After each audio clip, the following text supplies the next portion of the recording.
So, in 1983, NASA announced that there appeared to be a large body beyond the realms of Pluto, which was as large as the planet Jupiter. It had been detected by IRAS, NASA's infrared telescope that had been set up only months before. The headline spread like wildfire, with many newspapers carrying the story. In Europe, the story also ran, and then suddenly, NASA pulled the plug on the story, and all of the American newspapers went silent about this mysterious object that had been detected in the deepest part of our solar system. NASA originally named this object Planet X, although it has also recently been renamed as Nemesis, and there are now accepted scientific theories that point to this planet or body being responsible for many of Earth's cataclysms, including the extinction of the dinosaurs. Many astronomers have always believed that there was a missing planet in our solar system, and Planet X, or Nibiru, or also Nemesis, whatever you'd like to call it, cannot be dismissed as readily as NASA would like. So tonight I'm going to be talking about Planet X, which was known to the ancients by many names, but the Sumerians called it Nibiru, and we'll be discussing this along with many other issues tonight with my guest Anne Eller. We're going to be talking about some very serious issues as well tonight. So I want you to sit back and enjoy the show, because this is going to be a great one. So, without further ado, I'd like to introduce you to Anne Eller. Anne, welcome to the show. Hello, Anne, are you there?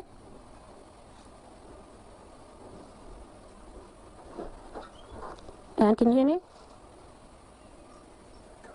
Okay, well, it looks like we've lost the call, so what we'll do is we'll go to a break and hopefully... Yes, I am. Hi, well, welcome to the show. Thank you. We seem to be having some...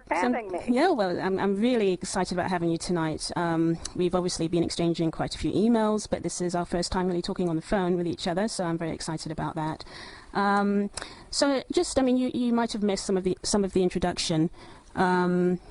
But I just wanted to just also let the audience know, you know, this is a new radio show, and we're here on Peterborough FM, which is a community radio station. And, you know, in the metaphysical and New Age community, we talk amongst ourselves in almost another language, because there are so many concepts that we have reconciled with ourselves over the course of our lives as being true. But for others, well, they are miles away from what we believe. So when I decided to start this radio show, I deliberately wanted to get out of the safe zone and take this information to those who may be ready to hear, but just haven't been exposed to this type of information yet. Because, you know, obviously, Anne, as we both know, there are some very important things happening here on the planet at the moment. You know, that's for sure. In fact, just about an hour ago, there was another very large earthquake. Right, where was that? Just northeast of New Zealand, right, in the Kermadec Islands. It was a 7.9, but the USGS is dumbing down all of those numbers. Yes.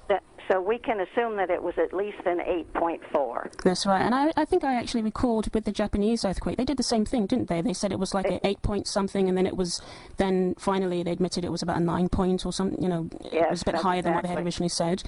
Yeah. Well, you know, I mean, you know, the Western world, you know, through its economies is collapsing, and I know a lot of people think things will go back to how they have always been, but we are moving into a brand new cycle of time, and, you know, with the information you've just given me this evening, it's definitely speeding up. Things are speeding up with great force. And also, you're in Arizona, aren't you?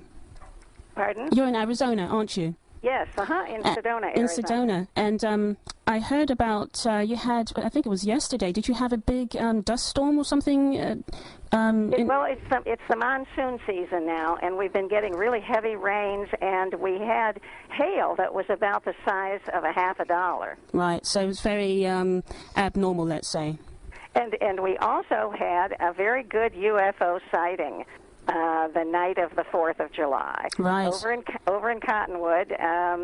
Some people saw it, and they were so excited. They're drawing pictures, and they're reporting it to all the agencies. Yeah. And we also had a sighting of Bigfoot here a couple of weeks ago. Right, okay. So we're getting a lot of activity over here. It seems like there are more and more sightings going on. I mean, I know there's always been lots of sightings. People always seeing UFOs and having, you know, experiences. But would you say that they have increased probably in the last couple of years? Yes, definitely. Quite dramatically. And that's on purpose. They're showing themselves to larger groups of people for longer periods of time now. Because it's getting ready. I mean, it's time for us to accept that we're not the only ones in the universe. Yes. And it's time for us to begin our interaction with our neighbors throughout the galaxy. I think it's one of the most exciting times you could be alive on the Earth. Well, as they say, we've chosen to sort of be here at this time. And I know there's quite a lot of people on the planet currently. So, Yes. you know, I think the problem for many of us who, you know, we've been into this information for many, many years. I mean, I've been into this information since I was a kid. It just came very natural to me, and I've never questioned the fact that we're not alone, or, you know, with all the different subjects that are out there that you can research for yourself and educate yourself with. It's just been so natural for me, but not everybody has had that road. So I think so many people now are going to be coming into a time when they're seeing things happening and they can't quite explain it, but it even makes them they might even feel quite uncomfortable with it. You know, it's unsettling for them. You know, one thing that they need to understand is that this is a very unusual period of time. It's very unique because we have many cycles coming to a closure now at this time. We also have the aliens that are here to help us, and we also are beginning our ascension into the fourth and fifth dimensions. This is a spiritual ascension that's taking place, and at the same time, Planet X is coming through our solar system and is going to cause a pole shift here on the Earth as it passes. So because it's quite close to us already, this is why we're getting more and more earthquakes, stronger earthquakes, more volcanic eruptions. And we can, if you want me to go into the Planet X, we can talk about that now. Well, what I'd like to do, Anne, is actually just start with your beginning, and I'd like you to discuss with us your work with Dr. Ellen Hynek, and I definitely want to get into Planet X. I want to make sure we have plenty of time for that, because I really would like to speak about Planet X, and also what you were just touching on there briefly about the shift in consciousness that is now taking place here on the planet. So I want to make sure we have enough time for that later in the show. So why don't you just tell us a bit about how you, because many of the listeners may not have heard of you before, but many might have as well. So just briefly sort of explain to us how you came across Dr. Hynek and how you began working with him. Okay, sure. I started having UFO dreams in 1976, and I had them night after night for 4 solid years. And it almost made me crazy. I didn't know what was taking place, and I started reading everything I could about UFOs and aliens and talking to anybody that would talk to me about it. And in everything I read, in every conversation I had, there was one name that kept cropping up, and that was Dr. J. Allen Hynek. Because, excuse me, he was known as the father of UFO alien research. And he was the man that was hired by the United States government and military to debunk all the sightings that they were having. They didn't want the public to become concerned with this at all. They didn't want us to freak out about aliens being here. But anyway, I thought, well, he's got to know the answers to my questions. So I wrote him a letter, told him about the dreams, and sent it to him. And I didn't hear a word from him for 9 months. And then one night the phone rang. And it was him, and he said he had just found my letter under his desk. Now, after I got to know him better, that was kind of typical. He was a little bit of an absent-minded professor. Very typical of a scientist, isn't it? Yeah. Yes, and didn't keep the office very neat. Yeah. So he said he was interested in the dreams and wanted to know if I had kept a log, and he wanted me to tell him about them, so I did. And I sent him a copy of the log, and then I never heard another word. So this was in 1980. So in 1985, I was a nurse working nights at the hospital, and I came home one morning and opened up the newspaper, and on the second page, the headline was, Dr. J. Allen Hynek brings UFO research to Scottsdale, Arizona. Well, I couldn't believe it. It was literally in my backyard. So I thought, well, this is definitely an omen. I have got to go over there, and I've got to be involved. So that's what I did. I volunteered my time for the first 3 weeks and set up the office. And then Dr. Hynek asked if I would come to his office and set it up and be his personal assistant. So I said, well, I absolutely would. I thought it was an opportunity that only comes by once in a lifetime. And so for $100 a week was all he could pay, I went to work for him full-time. And that was during the last year of his life. It wasn't too long after that he was diagnosed with prostate cancer. Yes. Yep. So that's how I got involved in the UFO research part of it. So the year that I was with him, I met a lot of the researchers. I talked to an awful lot of the experiencers, the people that were being lifted and were having experiences with aliens. It was just fantastic. Yeah, I can imagine. The most exciting thing that year was when he sent me to a UFO conference in Wyoming. Right. And I was visited by a very large group of female extraterrestrials. So that was extremely exciting, and that has totally changed my life. I want to get more into that story because I've heard you speak about the story before, but I just want to backtrack slightly because you've got lots of details there, and I want to make sure that we're picking up on all of them. Now, with Dr. Hynek, as you said, he was the main person that was brought in by the United States government to debunk anything related to UFOs. I mean, in terms of his own personal views, how did he feel about all of this? Was he a believer? I mean, or was he a very, like a typical staunch scientist? Well, he was an astronomer, excuse me, and an astrophysicist. He was very much a scientist, and he didn't really believe that these vehicles were extraterrestrial in the beginning. He thought perhaps they were from another country, perhaps Russia. Or maybe Germany, because I know supposedly Germany had been doing some experiments. Yeah. Exactly, and when the Second World War ended, we recruited those German scientists into our underground society that was working with the aliens, and they helped us build all of the UFOs that we have today. And we now have a complete fleet, interstellar fleet. You would not believe what we have now that has been kept secret from everybody. I think it would blow people's minds, absolutely, yeah. It absolutely would. I mean, they have gone to the stars. They are capable of taking E.T. home. They can leave the planet whenever they want to. There's a moon base. There's a Mars base. It has all been kept under wraps, all been kept quiet from the average person. Yes. And NASA is just nothing. NASA is just a PR organization. Yeah, that's what I've heard. Yeah, they're sort of like a smokescreen, aren't they? They're the exactly right. the front guys for the space program, but behind the scenes there's a whole nother space program that is basically top secret, and nobody will ever discuss that. So when they hired Dr. Hynek, the public was getting concerned because they were having more and more of these experiences. And so he was hired to find a logical, astronomical reason for these sightings, like it was the swamp gas or the moon chasing Venus or a weather balloon or something other than extraterrestrials. But then he did come to realize then that many of them were extraterrestrial. Was he the person that termed that gave the description at the Roswell crash with the weather balloon? Did he come up with that? I'm not sure. I think he had something to do with it, yeah. I'm not sure if that was all his idea at that point. But we didn't talk a lot about Roswell. We were so busy with what was going on currently that we didn't get into a lot of the old stuff. And I thought, if one more UFO researcher talks about Roswell at these conferences, I'm going to quit the whole thing.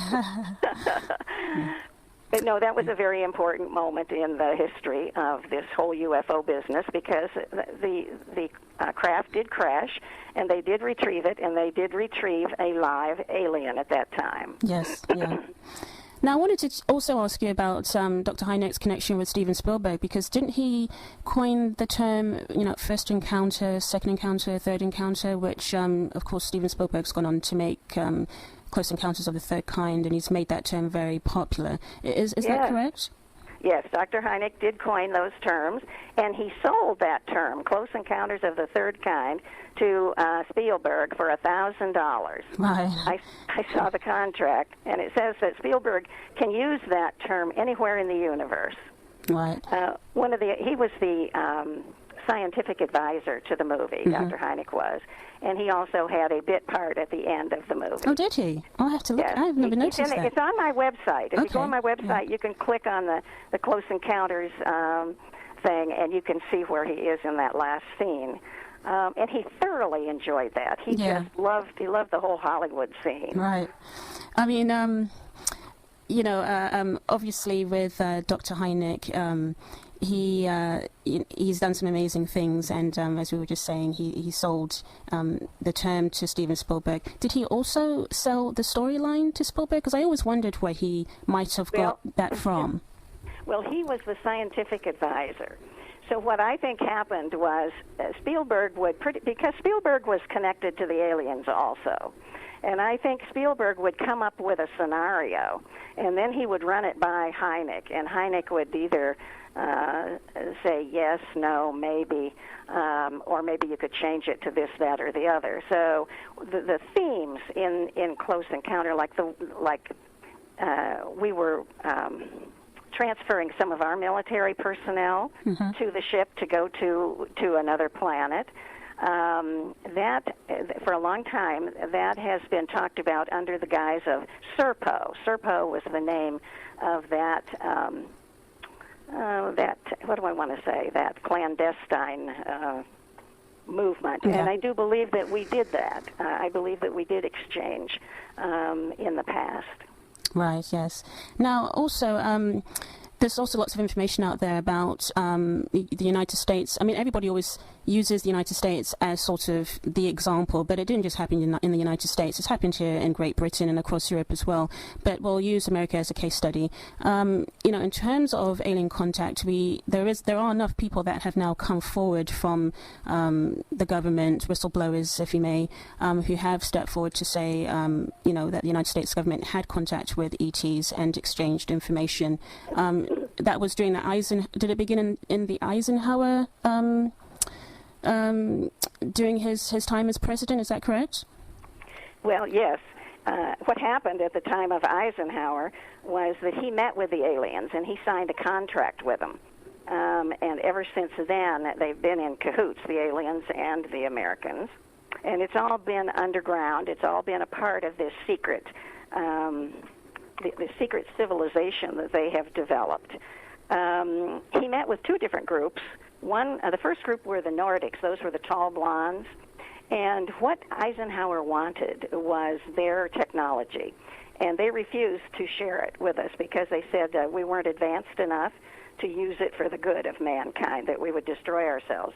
And they wanted us to detonate or to get rid of all of our nuclear warheads. And President Eisenhower was a military strategist, and he didn't think that was a very good bargain. So he said no, and then he met with the Greys from Zeta Reticuli, and he did sign a treaty with them, and he gave them, he gave them permission to abduct humans for their hybrid breeding program. And there were certain specifics, like no harm was to come to any of us, and they were to return us to the same place where they picked us up, and they were supposed to erase our memory so that we had no memory of what had happened.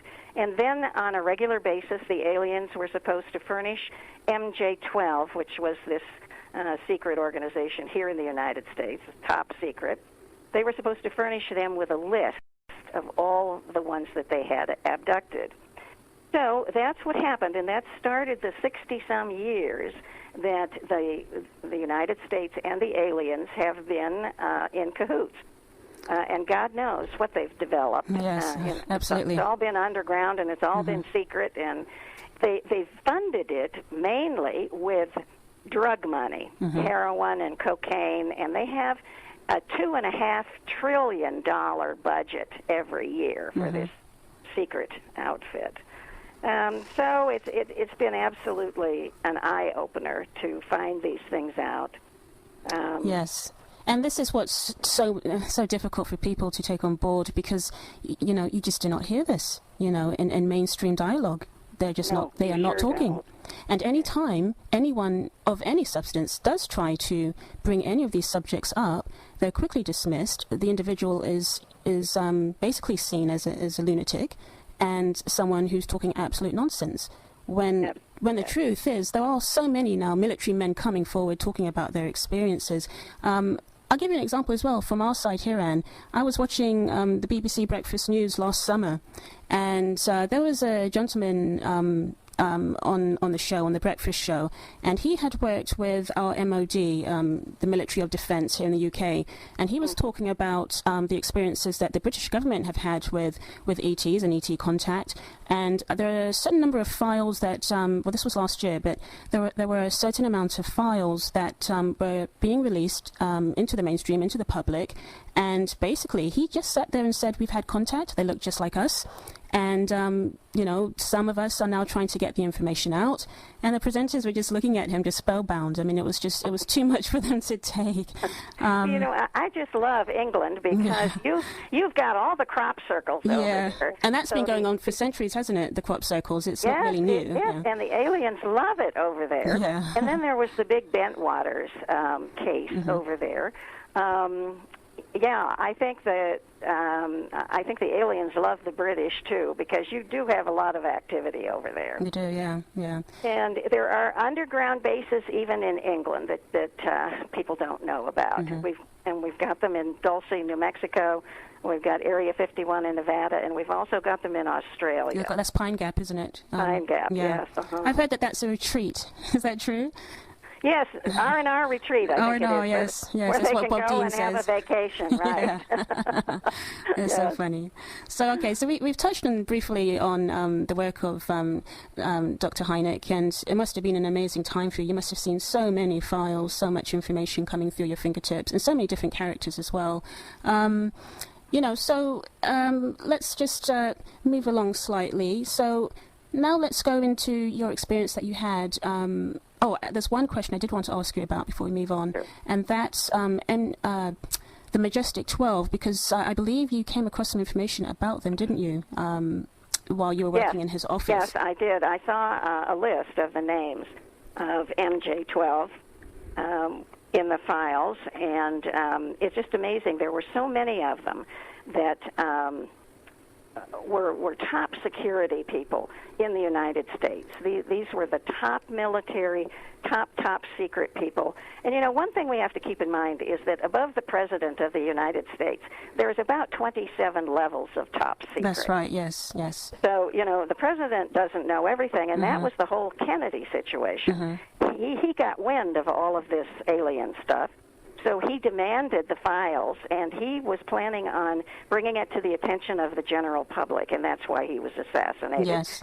And he was assassinated by a member of MJ12. Yes. So, these people, these guys were just incredible, and it was President Truman that organized them first, and the purpose was to find out just what this alien agenda was all about.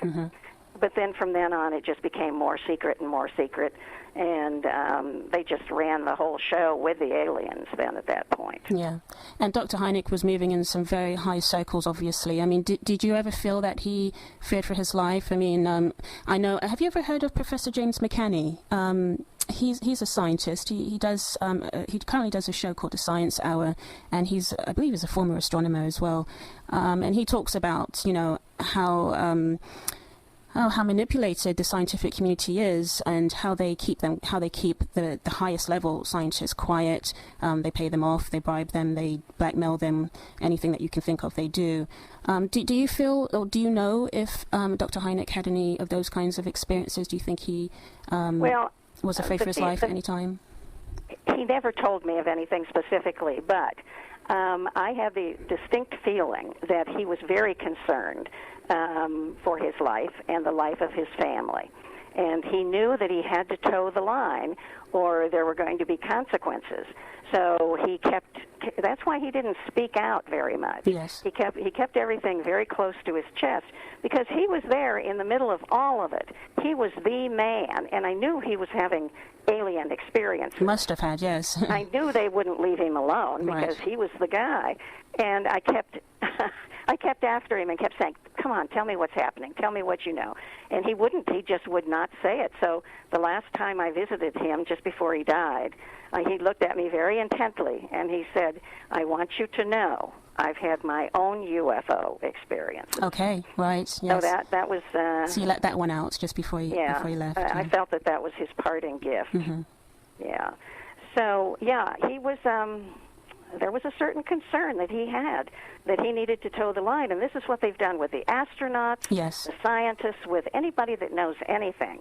They've threatened them within an inch of their life, and if that wasn't, keeping people in line, then they would threaten the families.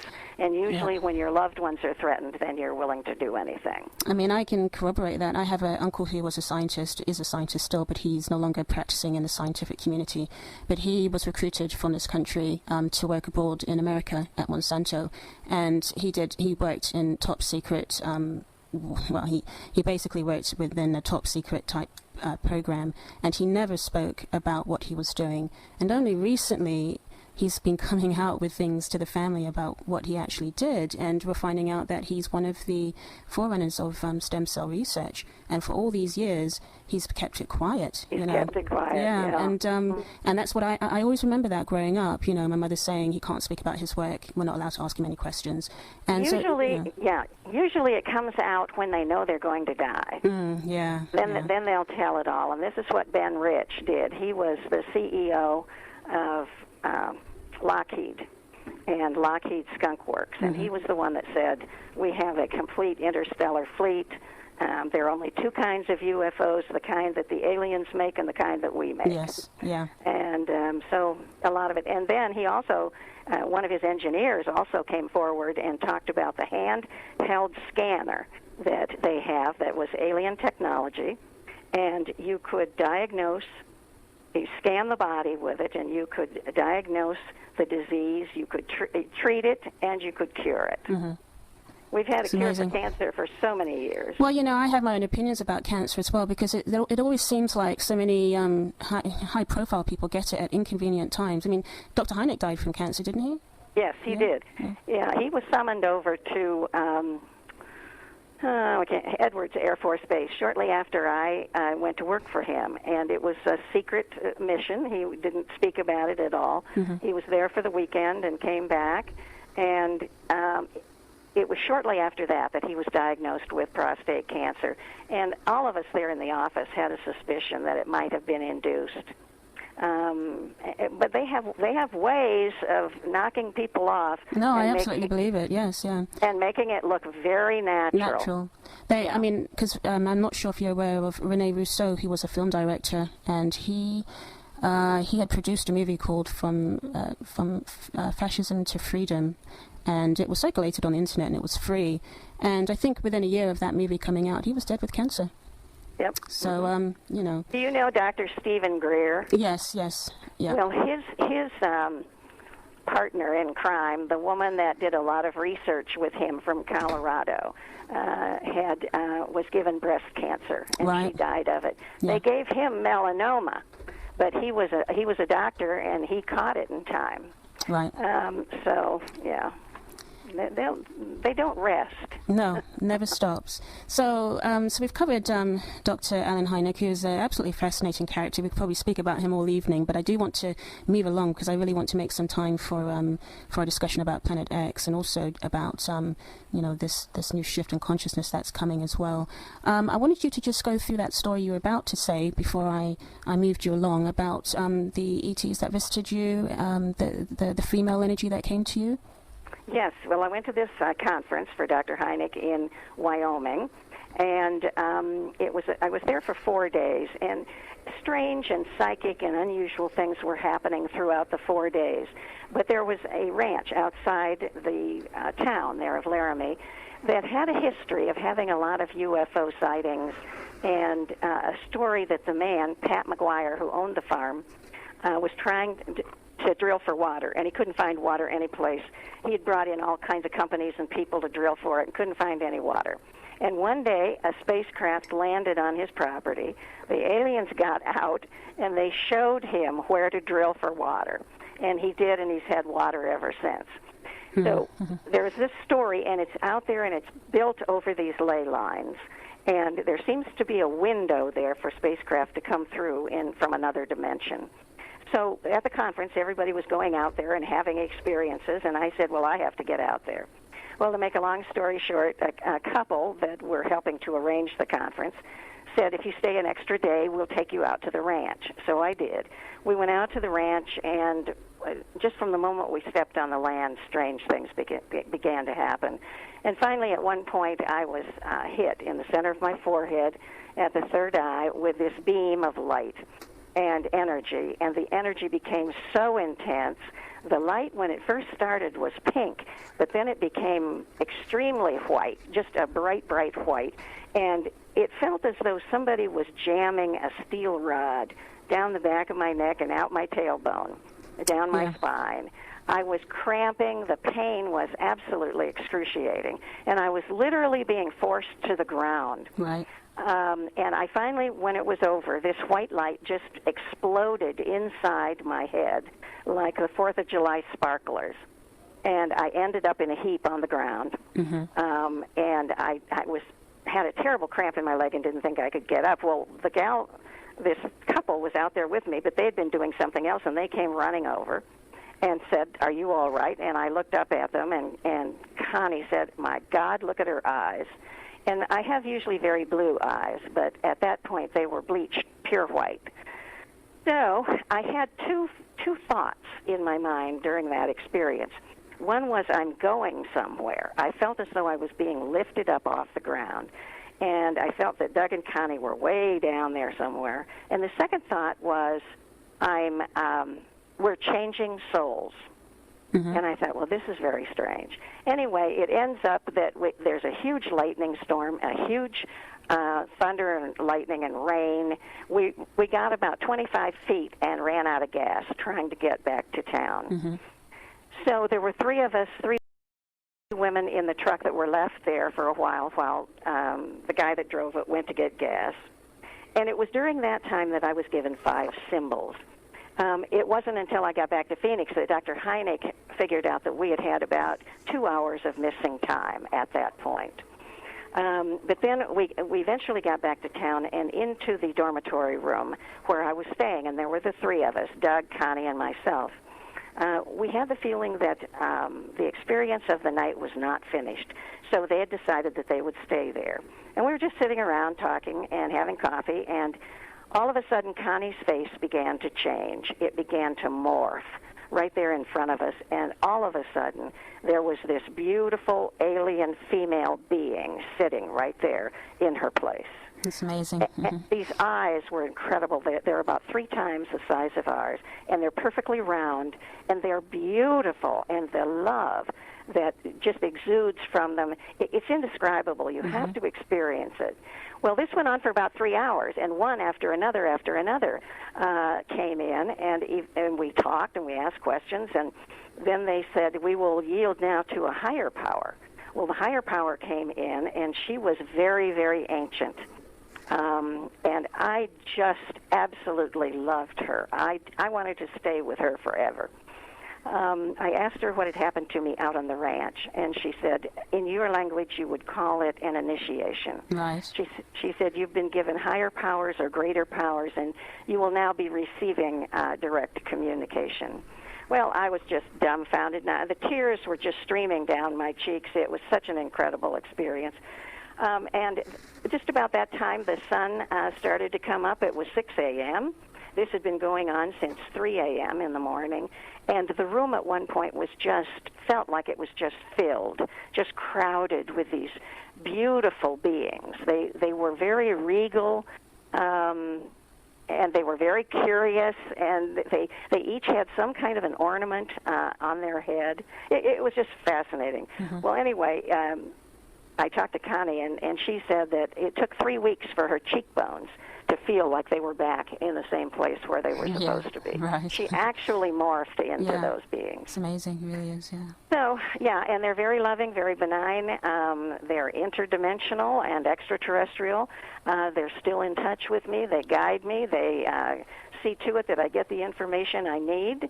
And also I have another guide that is not one of them. He's a praying mantis type, and he's been with me since I had the dreams in 1976. Mm-hmm.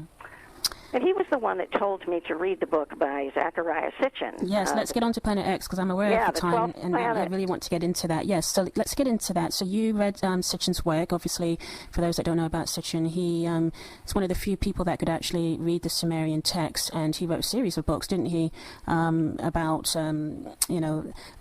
this other planet, the information that the Sumerians had about this other planet, which at the beginning of the show I called Planet X, but they knew it as something else. They knew it as, I guess, Nibiru. If we were to use the English dialect, I guess the sounds phonetically would come up as Nibiru. So please tell us about what you know about Nibiru, because there's lots of people talking about it, and I'm not completely convinced that all of them are talking about things that they know about. Well, before I forget it, the one thing I want to say first is that you are going to be hearing a lot about this comet called Elenin. Yes. It's all over the news now. Yeah. And this is disinformation. This is just trying to get people off the track. So don't pay any attention to Elenin. Right. But Planet X is a planet that's 4 times the diameter of the Earth, and it returns every 3,600 years. It has this long elliptical orbit. And when it's in our solar system now, currently it's about a little less than halfway between us and the sun. So it's probably somewhere around 38, 40 million miles away from us right now, which is not very far. And when it passes us, it will cause a shift. It will cause a magnetic shift. It will also cause a geographical pole shift, and the Earth will actually fall over on its side at that point. Yeah. And at that point, it'll be about 14 million miles away from us. So it's not going to hit us, but it's coming with this huge tail. And there's this magnetic red iron oxide dust that's in the tail, and as that sweeps toward the Earth, we will become covered with that. There are moons in the tail, there are comets, there are boulders, there are all kinds of things, fireballs that we're being pelted with currently, and that will just increase as it gets closer. This was first tracked in 1983, yes. So this is another government cover-up. They've known about this for 27 years. Mm-hmm. That's they right. first saw it with a telescope in 2003. Now, you can go see it yourself in the Northern Hemisphere. If you get a clear morning or a clear evening and you're up high enough, you can see 2 suns rising on the horizon. And the one on the right at about the 4 o'clock position in front of the sun is Nibiru. So you can see it, you can take pictures of it, and everybody should write this website down. It's Zeta Talk, ZETATALK.com. You can find all kinds of pictures of it on Zeta Talk. Yes, there's some amazing photos on there. I was looking on that website. I go back and forth to that website, but I was looking the other day and just looking through the archives of photos. Some of them are absolutely amazing. I hadn't realized that they had been capturing it so clearly because, as I say, there's different information going on out there. Some are saying it's going to miss us completely, and the ETs that are out there aren't going to allow it to get into our atmosphere and cause any problems. No, that's disinformation. That's wishful thinking. It's wishful thinking, and there are others like yourself that are being more realistic, and that's one of the things that, in the New Age community we suffer with. This, it's nice to have the love and light, but it's a bit too saccharine and sweet and not down to earth in terms of the facts and what is really going on. And there are some important things to be taking on board here. Are you aware of the work of Major Ed Dames? Yes, I know him. Yeah, a remote viewer. Ed Dames worked for the United States government as part of the intelligence agency as a remote viewer. And what he has to say about all of this is he and his team, over several years, they have been going into wherever they go, the ether, and looking at the timeline to see what they can find. For example, with the Millennium Bug, they couldn't find anything. They didn't see any problem. Everybody was getting themselves all twisted up and worried about the Millennium Bug and that, you know, it was going to cause a big chaos. Well, it didn't happen, and he said it's not going to happen, so he was correct. He predicted the earthquake in Japan, and also this last earthquake in Japan, and also the nuclear reactor going off, so he was correct about that. Most of his predictions that he and his team make are usually about 99% correct, and what he has to say is very important. He believes that they are seeing a planetary body of some sort coming close to the sun. The time frame that he is giving is around March of 2013. By that point, we should be in our safe zones already for anything, basically. And he sees it being quite, it's going to cause a lot of devastation across the globe, and it's time to prepare yourself from now. So what would you like to add to that? Well, I would add that I think it's going to happen before then. I think it's going to happen between now and the end of 2012. What I want the listeners to know is that you can survive this. It's going to be very devastating, but you can survive it. You need to stock up on food, water, and medical supplies. You need to move inland at least. Well, of course, in England, it's hard to get 100 miles inland. But what is your highest altitude there? I have no idea, but I would imagine in the hills of Scotland would probably be quite safe, maybe. Yeah, you need to be about 1,000 feet up, because the tsunami that's going to hit the UK is going to be very devastating, and that's going to happen much sooner. That's going to be within the next few months, so people need to be planning now. You want to locate out of the cities. You want to think of a camping life. You want to have a garden of your own. You want to just, if it's possible for you to take a Red Cross course or a survival class, you should be doing that now. I think, yes, and I think also, you know, I would say to people as well, do your own research. There's plenty of information going on out there, but do your own research. I know a lot of the newspapers and the mainstream online media newspapers, they are at least running articles about the solar flares, the solar maximum that's going on currently, and they have warned people that it's going to get a lot more intense, and they are worried about the grid going down. So there is a lot going on, and you're not going to hear this on your television, so you really do need to and I'll give you another excellent website, is www.pole, P-O-L-E, shift, S-H-I-F-T, .ning, N-I-N-G, .com. Yep. And that's going to give you all the information from around the world as it's happening. It's an incredible website. Well, we're going to have you back on the show, Anne, because we've run out of time. I can't believe this hour's gone so quickly. But well, I'm hoping to come over there in Yes, October. you are. We're trying to get you over here, so hopefully maybe we might even get you back on around that time if we can make this work. And I just want to let the listeners know about Anne's book. It's called Dragon in the Sky, Prophecy from the Stars, and you have been listening to Anne Eller. So I want to thank you for coming on the show tonight. And your website, you want to just quickly say your website? It's Ann, A-N-N, Eller, E-L-L-E-R.com. And I have a video up there that explains all of this, so they could go and find out a lot more. There you go. Well, thank you so much, Thank you, Valentine. I have enjoyed it. Yeah, we'll talk soon. We're definitely going to try to get you here in October. All right, great. Thank you so much. Okay. Bye. Right, so that's the end of the show, guys. It's been a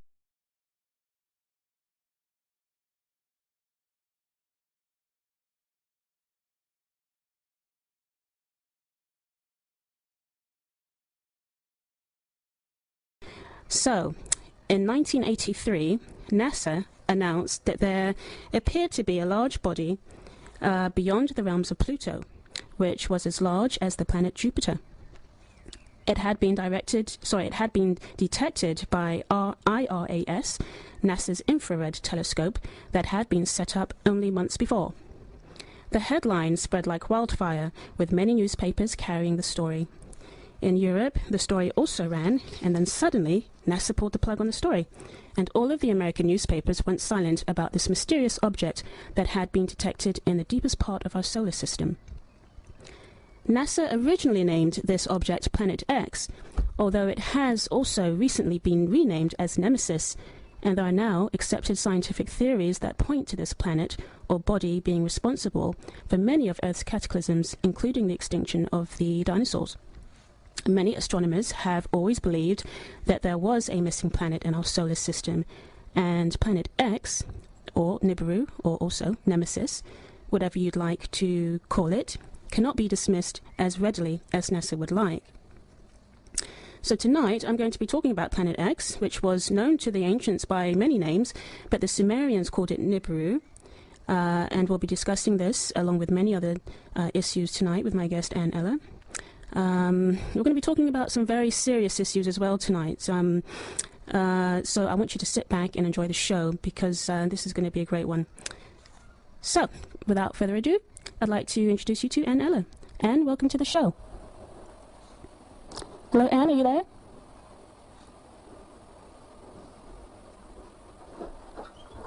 Anne, can you hear me? Okay, well, it looks like we've lost the call, so what we'll do is we'll go to a break and hopefully... Yes, I am. Hi, well, welcome to the show. Thank you. We seem to be having some... Me. Yeah, well, I'm really excited about having you tonight. We've obviously been exchanging quite a few emails, but this is our first time really talking on the phone with each other, so I'm very excited about that. So just, I mean, you might have missed some of the introduction. But I just wanted to just also let the audience know, you know, this is a new radio show, and we're here on Peterborough FM, which is a community radio station. And, you know, in the metaphysical and New Age community, we talk amongst ourselves in almost another language, because there are so many concepts that we have reconciled with ourselves over the course of our lives as being true. But for others, well, they are miles away from what we believe. So when I decided to start this radio show, I deliberately wanted to get out of the safe zone and take this information to those who may be ready to hear, but just haven't been exposed to this type of information yet. Because, you know, obviously, Anne, as we both know, there are some very important things happening here on the planet at the moment. You know, that's for sure. In fact, just about an hour ago, there was another very large earthquake. Right, where was that? Just northeast of New Zealand, right, in the Kermadec Islands. It was a 7.9, but the USGS is dumbing down all of those numbers. Yes. So we can assume that it was at least an 8.4. That's right. And I think I actually recalled with the Japanese earthquake, they did the same thing, didn't they? They said it was like an 8 point something, and then finally they admitted it was about a 9 point or something, you know, yes, it was a bit higher than what they had originally said. Yeah. Well, you know, I mean, you know, the Western world, you know, through its economies is collapsing. And I know a lot of people think things will go back to how they have always been. But we are moving into a brand new cycle of time. And, you know, with the information you've just given me this evening, it's definitely speeding up. Things are speeding up with great force. And also, you're in Arizona, aren't you? Pardon? You're in Arizona, aren't you? Yes, in Sedona, Arizona. In Sedona. And I heard about, you had, I think it was yesterday, did you have a big dust storm or something? Well, it's the monsoon season now, and we've been getting really heavy rains, and we had hail that was about the size of $50. Right, so it was very abnormal, let's say. And we also had a very good UFO sighting the night of the 4th of July. Right. Over in Cottonwood. Some people saw it, and they were so excited. They're drawing pictures, and they're reporting it to all the agencies. Yeah. And we also had a sighting of Bigfoot here a couple of weeks ago. Right, okay. So we're getting a lot of activity over here. It seems like there are more and more sightings going on. I mean, I know there's always been lots of sightings, people always seeing UFOs and having, you know, experiences, but would you say that they have increased probably in the last couple of years? Yes, definitely. Quite dramatically. Mm-hmm. And that's on purpose. They're showing themselves to larger groups of people for longer periods of time now. Because it's getting ready. I mean, it's time for us to accept that we're not the only ones in the universe. Yes. And it's time for us to begin our interaction with our neighbors throughout the galaxy. I think it's one of the most exciting times you could be alive on the Earth. Well, as they say, we've chosen to sort of be here at this time. And I know there's quite a lot of people on the planet currently. So, yes. You know, I think the problem for many of us who, you know, we've been into this information for many, many years. I mean, I've been into this information since I was a kid. It just came very natural to me, and I've never questioned the fact that we're not alone, or, you know, with all the different subjects that are out there that you can research for yourself and educate yourself with. It's just been so natural for me, but not everybody has had that road. So I think so many people now are going to be coming into a time when they're seeing things happening, and they can't quite explain it, but it even makes them they might even feel quite uncomfortable with it. It's unsettling for them. One thing that they need to understand is that this is a very unusual period of time. It's very unique because we have many cycles coming to a